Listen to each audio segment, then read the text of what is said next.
Hi, welcome back to the workshop. It's been a long time since we built anything, but there's been a lot of interest in some of the boxes I've been building lately, specifically ones like the Legend of Zelda boxes, my Scooby-Doo chests, my Magic the Gathering card boxes, and a couple more that I have in mind that I want to work out.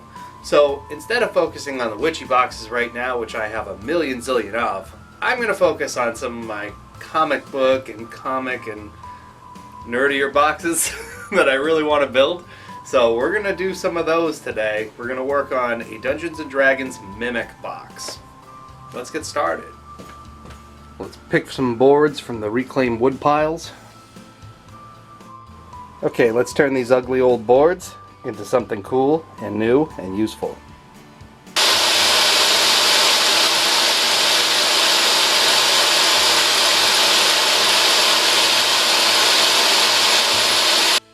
And here's a pretty pile of wood. Now we just got to sand all these pieces down and we'll start putting it together. Well, now that that's done, sanding takes forever. We're going to start gluing these pieces together. They're all nice and clean, nice and smooth, more importantly. So we're going to start putting these together on my workbench. Where it's a nice flat even surface so they can dry nice and evenly. And it'll look great once they're all put together. The frames are glued, and now we wait. But while we wait, we're going to take part of the top boards, which will be the front of the top, and we're going to make teeth. Nom nom nom nom nom nom nom. They look hungry.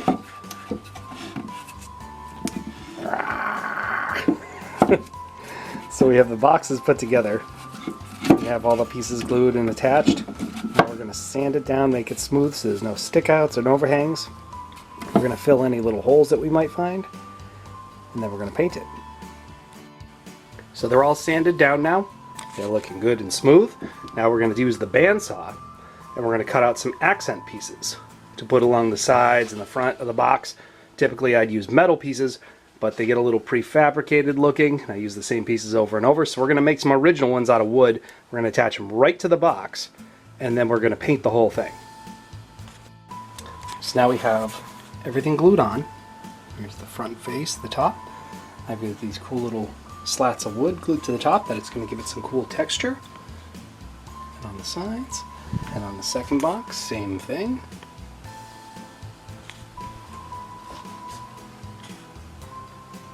Alright, so the boxes are mostly dry. And we're going to start painting. I was going to stain them, but there might be a lot of extra glue left over on the sides. And if you stain over glue, it doesn't stain right. So we are going to paint them instead. We're going to paint them like a nice rich brown color, and they're going to look really cool. So let's get cracking with that. I got a little carried away. So this is the top of the first box, and the base, the bottom, and the face. So we finished painting everything already, and we've added a first layer coat of polyurethane. And honestly, by looking at some of these boxes, see this nice shine on it? That's the polyurethane. It adds a nice protective layer, protects the paint or the stain and the wood from scratches and other kinds of goop. So those aren't the boxes we're making this video about. So we have the monster boxes over here. Same thing.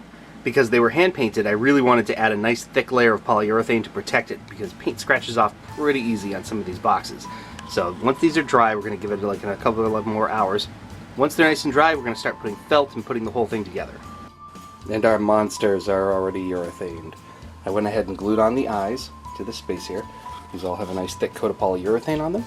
So our next step here is we're going to get some leather strips, put them along the sides, the top of this one here, possibly along the sides here if it looks good.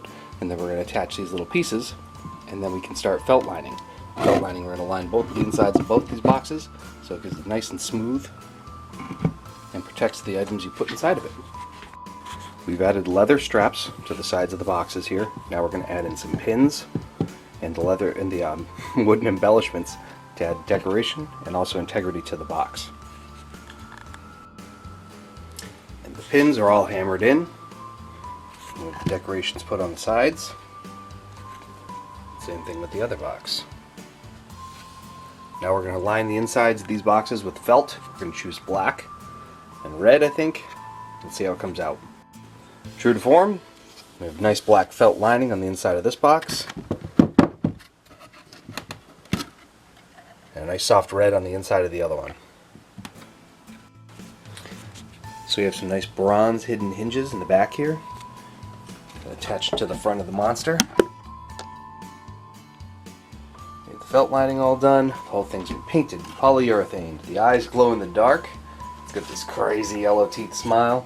Leather straps on the sides. These nice wooden accents and metal pins to decorate it. Same thing with the red one here. Eyes glow in the dark. Crazy creepy smile. Hidden hinges in the back. Nice red soft felt lining. Urethane, strapped, pinned, ready to go. And that's it, folks. My very first 2 Mimic boxes. Thanks for watching.